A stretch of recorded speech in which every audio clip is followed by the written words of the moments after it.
เชิญทุกท่านได้ร่วมถวายความอาลัยแด่สมเด็จพระเจ้าลูกเธอเจ้าฟ้าพัชรกิติยาภาและเรียนธิราเทพยาวดีกรมหลวงราชสารนีสิริพัฒน์มหาวชิรราชธิดาด้วยการยืนสงบนิ่งเป็นเวลา1 นาทีขอเชิญค่ะ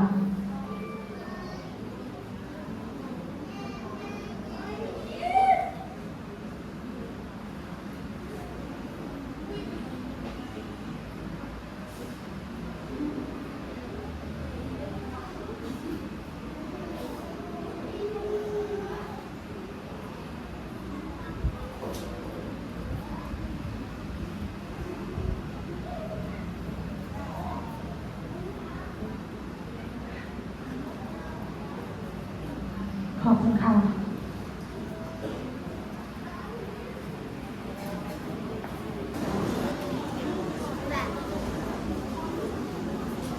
ข้าขอประนตน้อมสักการบูรพาคณาจารย์ผู้ก่อเกิดประโยชน์ศึกษา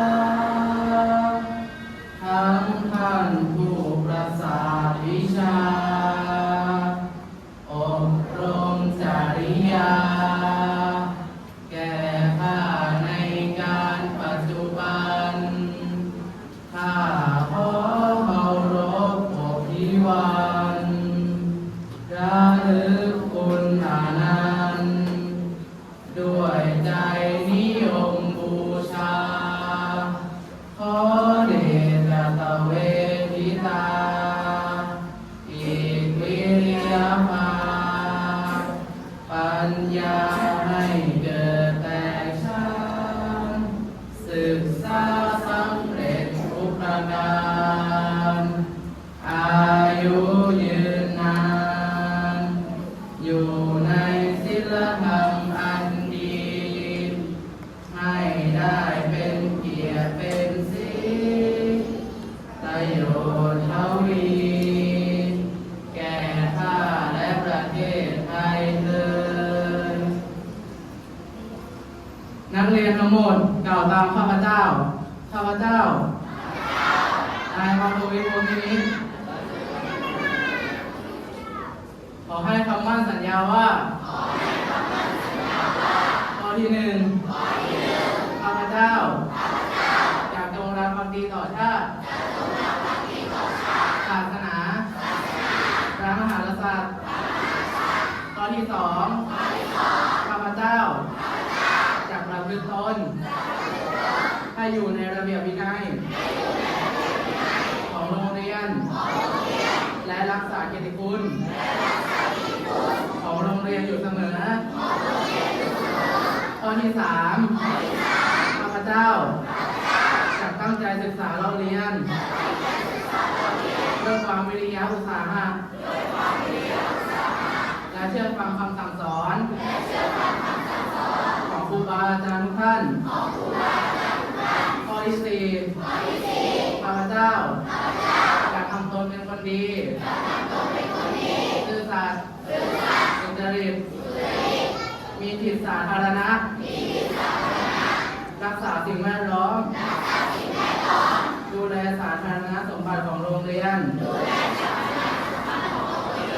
ไม่ทำให้ตนเอง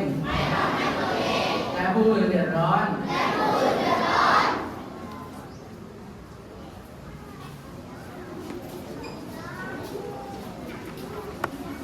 นักเรียนทั้งหมดได้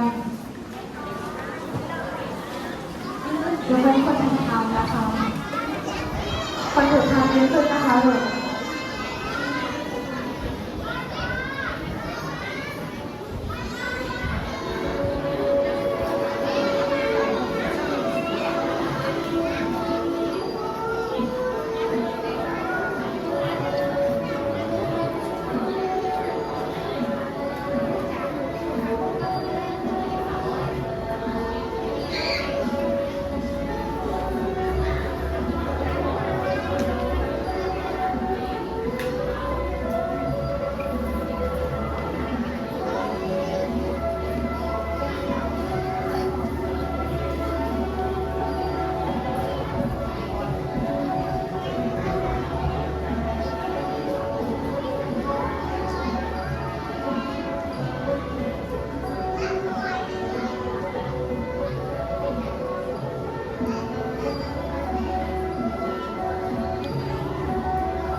มุมเดียว